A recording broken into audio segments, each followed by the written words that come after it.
Yes, people, welcome back to the channel. Welcome back to another video. It's been a minute,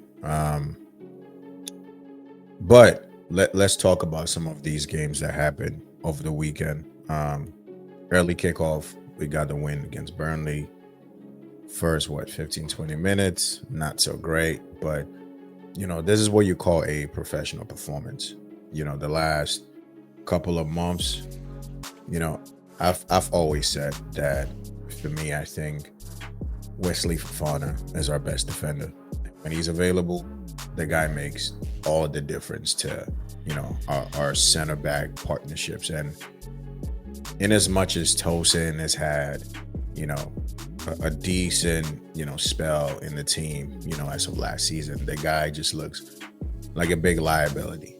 Trev Chalobah, I think he's one of those interesting players where it just feels like he's always got a mistake in him. And when he plays with Tosin, sometimes it doesn't look good, But Fofana's come in the last couple of, weeks, and you could see the big difference to that defense. The defense feels more aggressive. It feels like we're playing more on the front foot. 3 clean sheets in a row. Yeah, he didn't play yesterday, but I think he has set the tone, in terms of just being resolute in the back. And we're second now, and in as much as like you look at this squad and you look at our wingers and, even our strikers, and you think to yourself like, yeah, this just doesn't look like, a bunch of individuals that can contribute massively, to this attack. But we're getting goals, we're getting assists from the likes of Neto, Gittins, Garnacho when he plays. Esteval is always a threat, and Joao Pedro has been a bit up and down with his form. Delap just came back from injury. There's been no Cole Palmer, but this attack is still getting enough goals. We're still hanging in. A lot of the question from people is, are we in a title race? And we are going to challenge, but ultimately, do we have the consistency to be able to sustain that challenge? I don't think so. And for me specifically, I think just our center back pairing is going to be a problem. The other day I was watching the Football Terrace, and I believe Dawn was trying to make a point to that extent in terms of, if you give us Arsenal's center back pairing, do we challenge? And I've also maintained kind of like the same mindset of, if you give me Gabriel and Saliba, I think they make such an impact to the way the team plays. So is it necessarily just 2 guys, making you challenge? Potentially, I mean, there's a lot that still has to go into it. But you look at Liverpool, and when Van Dijk came into that defense, Van Dijk and Alisson specifically, and the difference, that they brought to that defensive line was extremely, extremely important. And that was just 2 guys. Yes, you still needed Salah, you still needed Mane, you still needed Firmino, Henderson, Wijnaldum. You needed these guys in midfield to do the job.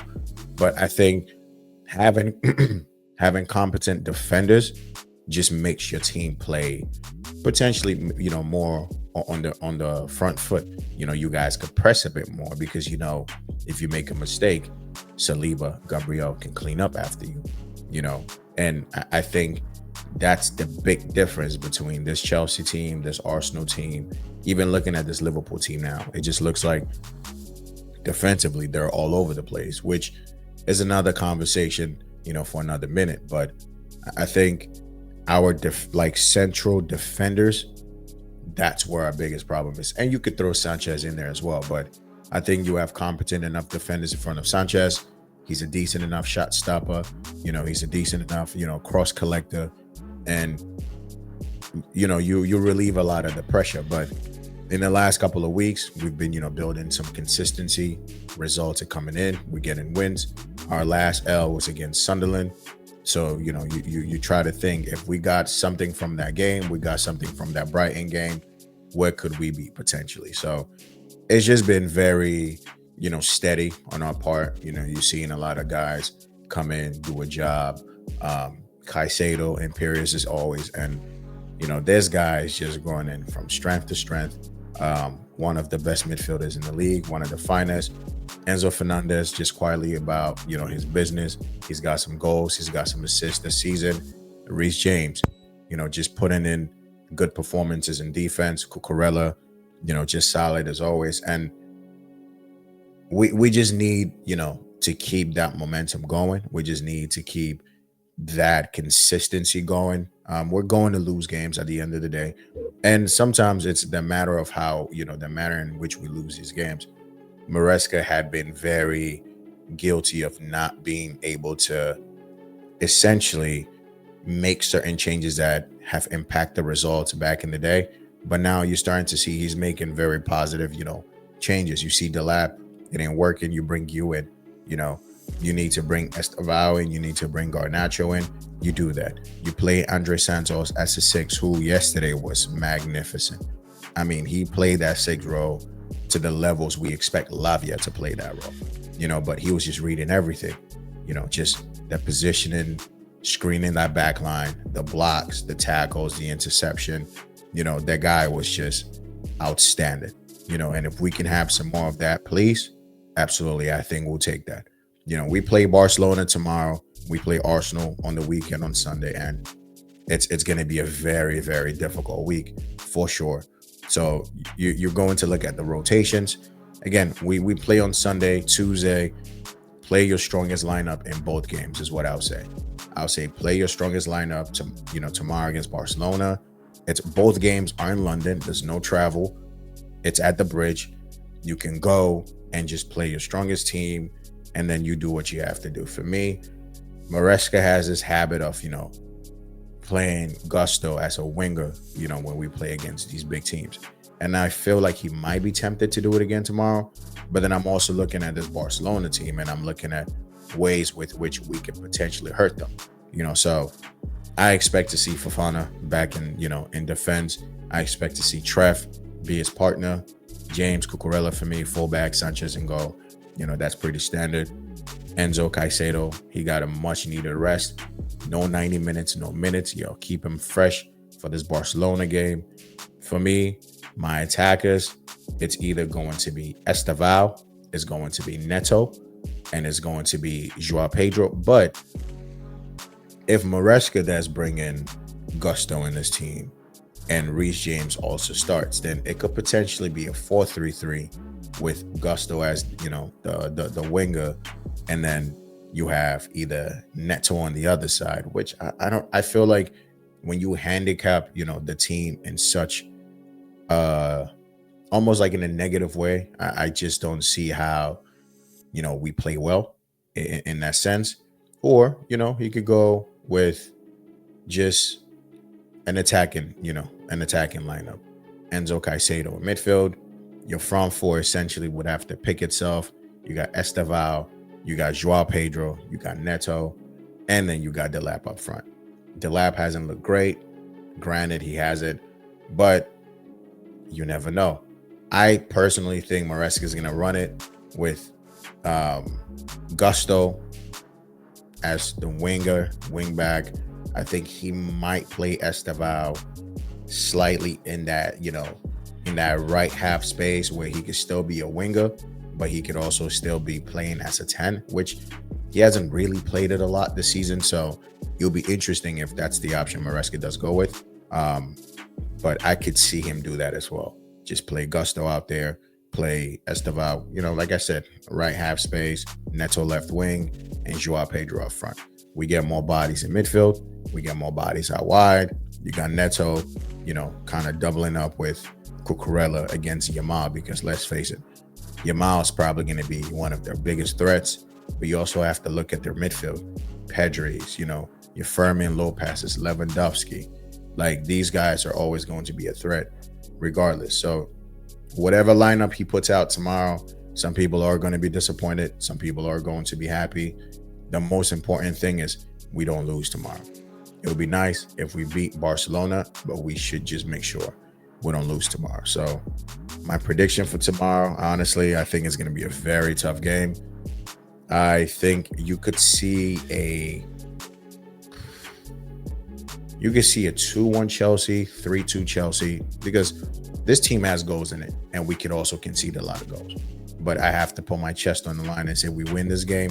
So by a 1-goal margin, anything bigger, I'll be surprised. But I'll say 2-1 Chelsea, 3-2 Chelsea.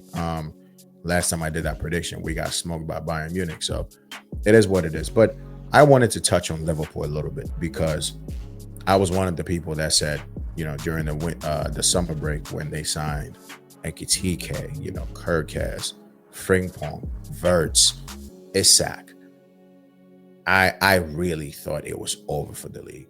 And I think most people did too. I believe that a team that had just won the Prem that comfortably with only Chiesa being an addition, now you've just added more stars to this team. We all remember what Wirtz was doing in the Bundesliga. We've seen Isak in the Prem for at least 2 seasons now. He's a quality player. Kirkaz, let's be honest, he was really good last season. Probably not the best left back, but it was up there with one of the best. I could argue Cucurella was good. Anthony Robinson from Fulham, and then Kirkaz. These would be the 3 kind of, left fullbacks that I would have considered, like the top quality in the Prem. But you add Frimpong, who you get a different, version of a right wing back more than a right back. He's got the pace to, maybe recover when he makes mistakes. But let's face it, he's just as poor as Trent defensively, but Trent just gave you more going forward. I mean, the intangibles were just ridiculous. So you just had to play Trent at the end of the day. But the regression has been comical in a way. And I just don't know how you spend close to 500 mil and you look worse than you were. It just makes no sense. Did Slot just become a terrible manager overnight? Are his tactics just not working? Did he win the league by sheer luck last season? I don't know. But it's just very interesting to watch. I mean, you're watching Isak play and it feels like Fernando Torres when he played at Chelsea. It's like he just doesn't look involved. He looks lost, void of confidence. And this was one of the guys that was compared to Haaland, in the Prem. And you're starting to see a lot of people try to take back, the argument that as an overall player, as an overall, forward, they did make the comparison that he was better than Haaland. And let's be honest, Haaland is one of the best goal scorers in the Prem has ever seen. The guy just knows where the goal is and he puts the goal in the back of the net. But if you talked about a player that just brought more to the table and on top of goals, then Isak was in the conversation. I mean, Isak was a deadly player. So people taking back that kind of, mindset or, that statement is kind of a bit like, yo, you got to stick with it. If you said Haaland and Isak, who would I have taken? I would have taken Haaland because he just gets you goals. Like, he's a bucket. But Isak gets you goals as well. And if you trying to bring a striker to this Chelsea setup, right, you could argue both would have fit everything we wanted to do. Isak will get you the goals, but he still gets you, the link up play that you see Joao Pedro try to do, that Delap should be doing a lot better off. And you still see him getting on chances of, the creation from your Palmers, your Enzos. But so will Haaland. Haaland just won't give you a lot of this link up play. But then even this season, Haaland has stepped it up with that. You can tell his game has evolved a bit. I think his game was going to a different level. The guy already has over 30 goals already. We're not even halfway through the season yet. It's just Haaland is a different player. But I think Isak still had, a say in when it comes to just being an all-around better player, not as much as a finisher than Haaland. Haaland is just the best finisher. But you could still have made the argument that just as a player, complete player, Isak just had a bit more to his game than Haaland. But right now, it's just he is looking off the boil. I mean, you spent over 100 million on Isak and Wirtz, who, by the way, it's like if these two guys played for any other team, I mean, Man United, Arsenal, Chelsea, Spurs, the smoke would have been much louder. I feel like Isak and Verts especially have been getting away with straight murder. For the level of output these guys have bring into this team and for the money they spent, yo, it's been horrendous. Caicedo got smoked for 2 seasons. Caicedo got smoked for 2 seasons straight from these same Liverpool fans. But once their big hitters ain't doing nothing, the silence has been deafening. I'm sorry, these guys need to be called out more. And the fact that they could be, 12th? If Everton or bro, this is crazy. This is crazy. I don't think the smoke is too loud. Because if this was anybody, when we spent the 2 bill that everybody was talking about, and we finished 12th and 6th and 4th, the noise was still, you spent 2 bill. How can you have 2 bill and be looking like this? We won 2 trophies and the smoke was still loud. So it's just crazy the difference in how, different fan bases are treated. But I just don't know what Liverpool have going on. It's scary to see. Salah, I mean, the goals have dried up. And that's the thing with Salah. Like, his game has moderately stayed the same. Like, he still has been playing the same way. It's just he had been getting the goals. He had been getting the assists. But now it's just non-existent. Losing, Jota, losing Nunez, losing Luis Diaz as well. That's 3 attackers out of your team. I mean, I think bringing Isak and Ekitike in should compensate for that. But somehow these guys are looking worse. And they even want the manager out right now. So it's a very interesting, change of fortunes where the likes of United, who started the season off terribly, I think they're ahead of Liverpool right now. So I don't know what's going on at Liverpool. But you know what? Long may this hopefully continue, because I feel they still have enough quality to be able to turn it around. But I did not see this coming. I did not anticipate this fall off. Anfield used to be a fortress. Like, you probably won there once every 2 seasons. Forest are going there and getting a result. Everybody's pulling up to Anfield and getting a result. So if I was a Liverpool fan, if this was happening to Chelsea right now, I would be expecting the manager gone. So I can really understand why, Liverpool fans would want the manager gone as well. Yes, he won you the league, but bro, he's got to go. He has to go. I'm sorry. That's just the nature of the beast. When it's good, it's good. But when it's this bad, it's this bad. So it's nice to see them struggle a bit now. It's very, very interesting. But yeah, like I said, hopefully, their misfortunes continue, and yeah, long may this continue. Now, Arsenal, these guys are just pulling away from the pack at this point. They're pulling away from everybody. That defense, they're getting goals from open play now. I mean, I still thought Gabriel missing was going to be a big miss. And to be fair, I think maybe down the line it could impact them, but they still have competent backups for that position. I mean, Mascara, Hincapié, or Hincapié, that's his name. You still have Calafiori, who can step into that role as well. And these guys just looked too comfortable against Spurs. But see, Thomas Frank for me went too negative off the rip. I mean, when you're playing against Arsenal at the Emirates, you want to give yourself a fighter's chance. Like, setting up with a back 5, basically 2 defenders, Kudus, Richarlison, and Odegaard.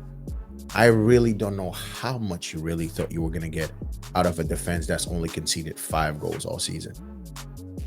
Like, you just went on the front foot, and the biggest indicator is Arsenal just kept coming at you. Like, it's one thing when you're kind of leading or you have a goal and then you switch to a back 5, because then now the onus is on Arsenal to break you down. Yes, the pressure is going to keep coming, but at least you have something to protect. If Arsenal overcommit, they know they can be punished. But This was just off the rip.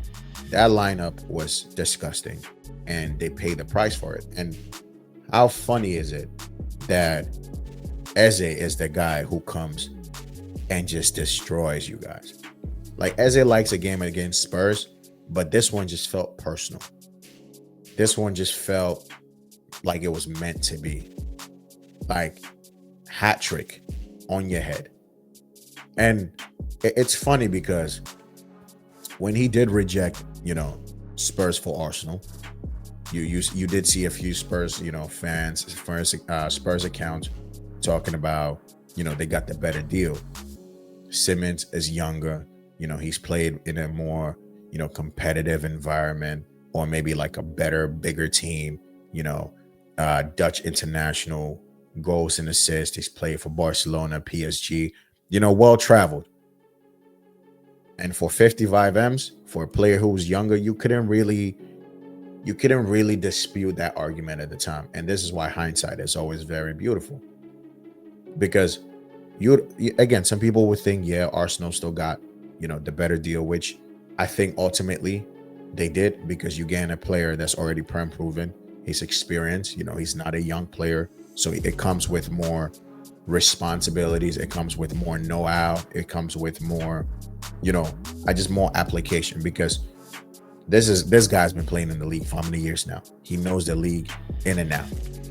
Lives in London, potentially. I'm not sure where he at, but this was just going to be an easy transition, and moving into an Arsenal team that's already established, tactics, calm, and Eze hasn't really even been heating up. Like, he's had a few assists here and there, but he's been very lukewarm. Like, he's been very just chill with it. Eze hasn't really put in these kind of performances. So for me, this was kind of like a statement performance of like, yo, I'm here and I'm ready to take the next step now. You know what I mean? It's just, but it was too easy. It was way too easy. Spurs were getting cut open, and it's just, you can't really do much with Richarlison up front. Essentially, your only outlet was Mohamed Kudus. And in as much as Kudus is a good ball carrier, Kudus can't do it alone against, Hinkampe, against Gabriel, against Timber, against Calafiore. Bro, you can't be a one-man wrecking ball. It's impossible. At some point, you're going to get tired. So it's just, for me, the game plan off the rip was just not it. Paulinho, again, look, Paulinho has been pretty decent so far for Spurs. Bentancur, he's one of those that I just think is there. I don't really see his function. Papa Matisara would have been probably a lot better to give you more legs, to give you more energy in midfield. But it's just there was really no protection. And away from home at the Emirates, yeah, you needed to be on it. Like, you needed to be switched on, and Arsenal really punished them. And Eze was clinical. Trossard, always contributed. And, he's always been in either the goals or assists for Arsenal, very important, big mainstay for them. So, yeah, these guys just keep moving on. They just keep going.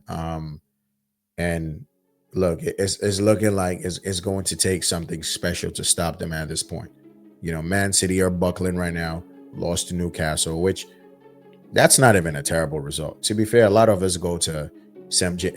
James's Park and we get smoked. So I'm not ever going to try to like clown Man City for that. That's a difficult stadium to go for anybody. Anybody gets it when they go there. That's just the Newcastle way. So not a terrible result, but Arsenal are starting to pull away from the pack a bit.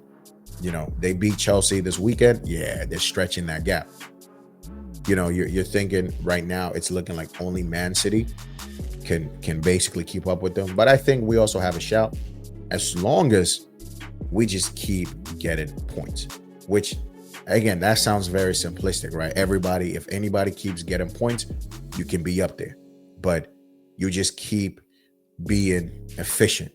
Like, we don't even have one of the best creators in world football yet. Joao Pedro, again, like I said, a bit lukewarm. I think the lab can still contribute. The guy's been out for months. Okay, he's been back a couple of weeks.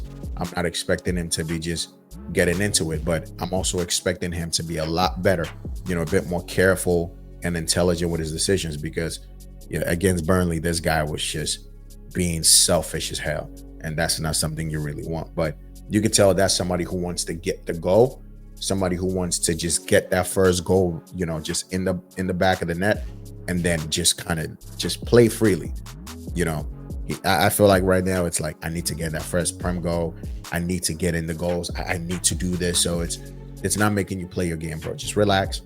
If you need to give an assist, to build up that confidence, do that. Don't be too selfish, and if we can get these guys scoring, I think, and Palmer coming back, we should be fine, And like I said, it's just the center back partnership that just would mess with us, because it's not, one thing I've seen in this season, it's not always the names, because if you're going to go by the names, then Liverpool should be winning the league comfortably. But it's about, the profiles that you have in your team. If somebody's not a big name but can give you 10 goals from the left wing, another 5 assists, that's 15 goals and assists from your winger. You take it and you run. It's really proven. It's just about having the right profiles, having the right people in the right positions to get you goals. And if my wingers, who aren't really the most favored, can keep getting me a goal here, an assist here, a goal contribution here, it all starts to count. It all adds up. So it's just very interesting weekend. But yeah, Arsenal right now, they're looking strong, man. And if they're going to win the league, bruh, it's over. It's just the noise is going to be loud. But yeah, man, it's just, we just got to keep doing our thing. Big thing, keep Fofana fit. Like in Jan, get a good center back. Like that should be a priority. With the attack, you're going to get numbers. But with defensive, your center backs, you got to get better options. I think there's better options than Tosin and Chalobah. Way better. Try going back for Mark Gahey. I don't know, somebody. But if you really want to challenge, that's just where it's going to start from for me. I think if you want to be up there with Arsenal, the Man Cities, yeah, we got to do something about the center back partnerships. But yeah, people, this has been, a little review of the important games for me, at least this weekend. United played today.